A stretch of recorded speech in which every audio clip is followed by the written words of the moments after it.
Isa sa mga isinusulong ni Pangulong Bongbong Marcos ang paglipat na sa electric vehicles. Pero para sa ilan, ang mga pinaka-problema umano sa transportasyon ang hindi raw nabigyang diin sa SONA kahapon ng Pangulo. Live mula sa EDSA, nasa frontline na balitang yan si Ian Suyu. Ian, ano-ano ang mga naging sentimento ng transport sector sa naging SONA ng Pangulo? Julius, alam mo, plano nga ng Administrasyong Marcos na sa mga susunod na taon, karamihan daw ng mga sasakyan ng mga Pilipino ay magiging electric vehicle na. No?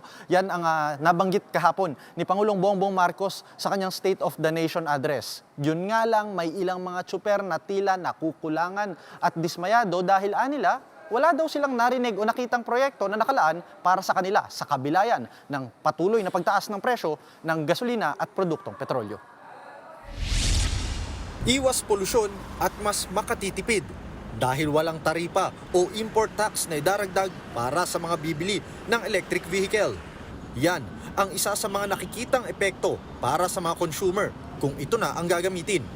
Malaki umano ang maiaambag ng pag-modernize sa mga sasakyan para mapagaan ang kinakaharap na taas presyo sa langis. Consistent with our clean energy drive, we have encouraged the adoption of electric vehicles.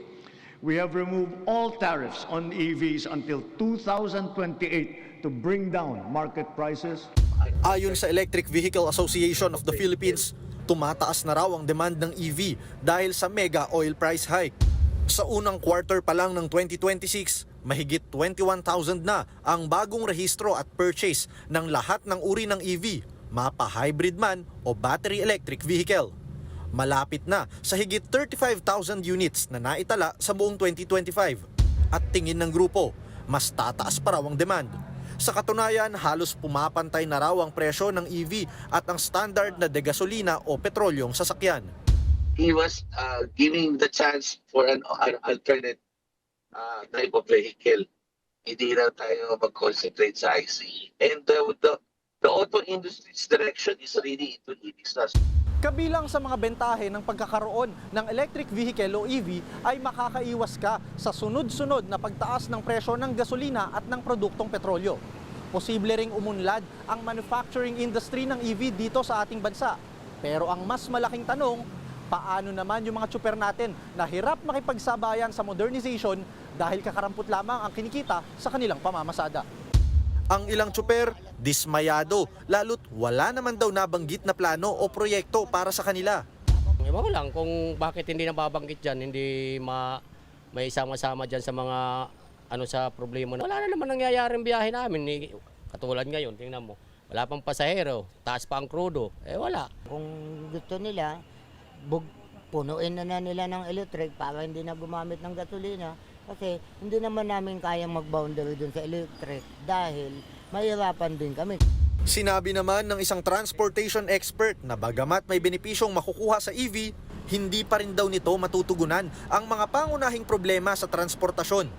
To me, what is more damaging yung decline ng public transport.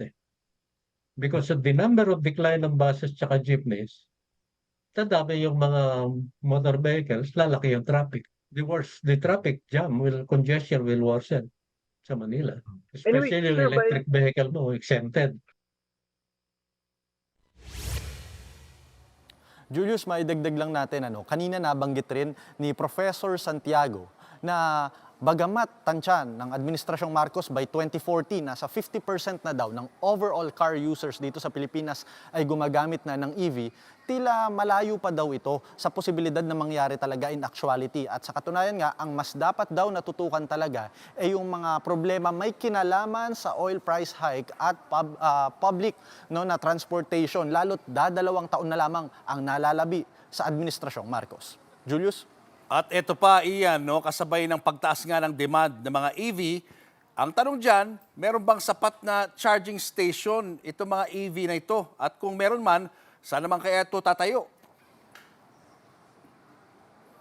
Julius, ayon nga sa Electric Vehicles Association of the Philippines, nasa EVIDA law, nakasaad doon sa batas na yung mga malls or yung mga malalaking gusali, kailangan yung mga parking lot nila or parking spaces nila may nakaalat dyan na nasa 5 to 10% ng kabuuang espasyo ng parking space na yan, dapat nakalaan yan para sa charging station ng mga electric vehicles. Kaya ayon sa EVAP, patuloy-tuloy daw yung pagdami niyan. Sa katunayan, nasa mahigit 140 na raw yung mga charging stations mula Manila hanggang sa iba't ibang provinces dito sa bansa. Kaya mas magiging accessible daw yan para sa mga nagbabalak na gumamit ng EVs.